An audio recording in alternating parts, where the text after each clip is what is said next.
বাইরের দেশ নিয়ে ভাইবে আমাদের এই মুহূর্তে লাভ নাই। নিজেদের জাতিগোষ্ঠী, নিজেদের সমাজ নিয়ে ভাবা দরকার। আমরা দুনিয়া নিয়ে ভাইবে অস্থির। আচ্ছা বলেন তো ভাই, আমেরিকার প্রেসিডেন্টকে নিয়ে আমাদের দেশে যা নিউজ হলো, আর যা আমরা চিন্তা করলাম আর যা ভাবলাম, এইগুলো আমাদের জন্য, মুসলমানদের জন্য কতটুকু আমাদের জন্য উপকার দিবে বুঝতে পারেন? আমরা বুঝতে পারি? ওদের পলিসি হচ্ছে ওই প্রেসিডেন্টের পদে একটা কুকুর বসুক, আর ওই প্রেসিডেন্টের পদে একটা শুয়োর বসুক, আর ওই প্রেসিডেন্টের পদে একটা কলা গাছ বসুক, আম গাছ বসুক, মানুষ বসুক, জানোয়ার বসুক, হনুমান বসুক, তাতে কোনো সমস্যা নাই। ওদের বৈদেশিক যে নীতিমালা, পররাষ্ট্র নীতি, মুসলমানদের সাথে যে নীতি, এই নীতির মধ্যে কোন রকম তাতে হেরফের হবে না। কোথায় মুসলমানদেরকে মারতে হবে, কোন জায়গায় মুসলমানদেরকে দাবায় রাখতে হবে, পৃথিবীব্যাপী কোন জায়গায় কিভাবে শোষণ করতে হবে, ওইটা ওদের যেই প্রধানমন্ত্রী হোক না কেন ওইখানে হাত দেওয়ার কোনো সুযোগ নাই। এটা বুঝতে হবে আপনার আমাকে। এই জন্য তাদের দ্বারা আমরা কোনো ভালো মন্দ পাবো না। একটা জিনিস পাবো, ওই যে বলে টাকার একটা এপিঠ আর একটা ওপিঠ। কোন পিঠ ছাড়া টাকা চলবে বলেন তো ভাই? এক পিঠ আপনি মুছে দিয়ে টাকা নিয়ে যান তো চলবে? চলবে না। ওই দুই পিঠ মিলায় টাকা, তার মানে কোনো পার্থক্য নাই। যাহাই 20 তাহাই 20। এইটা হচ্ছে তাদের পলিটিক্স। আপনার আমার জন্য কোনো কল্যাণ নাই। আপনার আমার কল্যাণ হচ্ছে আপনার আমার নিজের মান উন্নয়ন করা, যে আমরা কিভাবে পরিবর্তিত হতে পারি, আমরা কিভাবে পরিবর্তন আনতে পারি। প্রিয় ভাইয়েরা, আসলে বিদেশে না গেলে, বাহিরে না গেলে, নন মুসলিম কান্ট্রিতে না গেলে মুসলমানরা যে আলাদা স্বকীয় জাত, এইটা অনুভব করা যায় না। মিডল ইস্টে যদি যান, মুসলিম কান্ট্রি এইগুলা, বাহরাইনে দেখছি, আবুধাবিতে দেখছি, সৌদি আরবে দেখছি, এইগুলাতে যাওয়ার পরে যে নোয়াখালীর বাঙালি, সিলেটের বাঙালি, রংপুরের বাঙালি, বাংলার এমন প্রান্তের বাঙালি যে এলাকার নামও আমরা ঠিক মতো জানি না, ওইখানে যাওয়ার পরে যদি খালি শোনে যে বাংলা কথা কেউ একটু বলছে, ওইখানে যাওয়ার পরে কেউ তখন বলে না যে কোন এলাকার কোন কোন বাসিন্দা, তখন একজন আরেকজনকে জড়ায় ধরে দেশি বলে। কি বলে জানেন? দেশি। দেশি ভাই, দেশি ভাই, দেশি ভাই বলে মহব্বত করে জড়ায় ধরে। ঠিক একই রকম যখন বিধর্মীদের দেশে যায়, তখন আপনি কোন দেশের মুসলিম, আপনি কি ব্রিটেনের মুসলিম, বাংলাদেশের মুসলিম, মধ্যপ্রাচ্যের মুসলিম, সৌদি আরবের মুসলিম, নাকি ইন্ডিয়ান মুসলিম? তখন একজন আরেকজনের সাথে যদি পরিচয় হয় যে মসজিদে যাচ্ছে সবাই, তখন একজন আরেকজনকে মুসলিম ব্রাদার, আমরা মুসলিম বলে তখন একজন আরেকজনকে বুকে টেনে ধরে।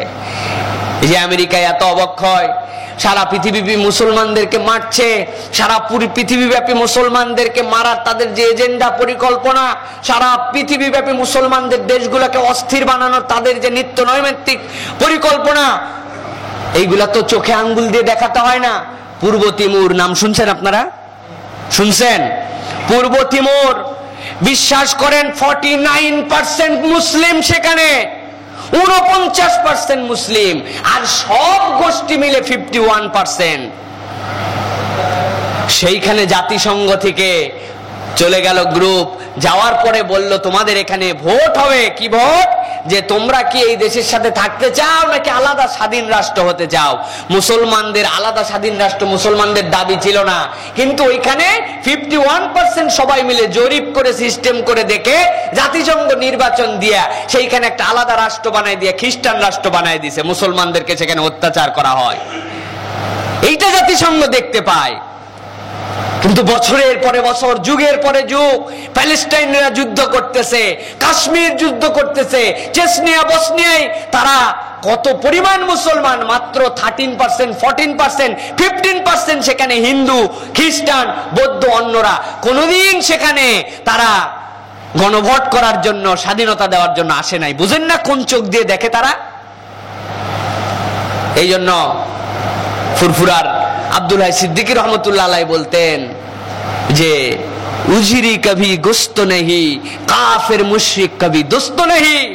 যেটা ভুঁড়ি, ভুঁড়ি, ভুঁড়ি চেনেন তো নাকি? গরুর ভুঁড়ি, এই ভুঁড়ি কোনোদিন গোস্ত না। উজরি কোনোদিন গোস্ত হয়? উজরি উজরি।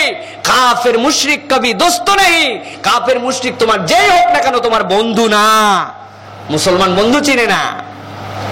প্রিয় ভাইয়েরা, সেই মদ এবং মাদকতা তাদের দেশের যে অশান্তি, সেই রকম আমেরিকার মতো দেশেও সবচেয়ে গ্রোয়িং রিলিজিয়ান, সবচেয়ে আপগ্রোয়িং, দ্রুত বর্ধনশীল, যেখানে প্রতিদিন 700 থেকে 750 লোক নতুন করে ইসলামের দাওয়াত পায়, এর মধ্যে থেকে প্রত্যেক দিন 40 থেকে 45 জন লোক মিনিমাম এক একটা স্টেটে মুসলমান হয়। একমাত্র ধর্ম সেটা হচ্ছে ইসলাম। প্রতিদিন মুসলমান হয় সেখানে, কারণ তারা দেখে শিখছে, থেকে শিখছে তারা। আর আমরা তো মায়ের পেটের থেকে পেয়ে সবগুলো নিয়ে আসছি, উত্তরাধিকার সূত্রে মুসলমান। বাপ মুসলমান, আব্দার নাম ছিল আব্দুল্লাহ, দাদার নাম আব্দুর রহমান, আমার নাম আব্দুল হাই, এই হিসাবে আমরা মুসলমান। আমরা তো একদম রক্তে রক্তে ইসলাম পাইছি। তারা দেখছে এইটার ভয়াবহতা কি, ইসলামের বিউটি কি, অন্যদের অপবাদ কি। একই সাথে চলে, একই অফিসে থাকে, একই পাশাপাশি বাড়ি। মুসলমানের স্বামী স্ত্রী এক বাড়িতে আছে কিনা নক করে শুনতে হয়। তাদের গল্প আসতে, কথা আসতে, হইচই নাই, হাসি আছে, ভালোবাসা আছে। আর একই অফিস থেকে ফিরে একজন মাতলামো করতে করতে প্রথমেই যায় বউরে বলে মা, এরপরে লাগায় পিটন। তারা দেখছে, দেখে শিখছে। এগুলো সব আপনাদের কাছে তথ্য উপাত্ত সব আছে, দেখবেন নেটে এগুলো সব দেওয়া আছে। খালি সার্চ দিবেন যে কেন মুসলমান হচ্ছে। হাজার হাজার নন মুসলিমের মুসলমান হওয়ার হিস্ট্রি তারা বর্ণনা করছে, যে কেন এর মধ্যে পিস তারা পেয়েছে। প্রিয় ভাইয়েরা,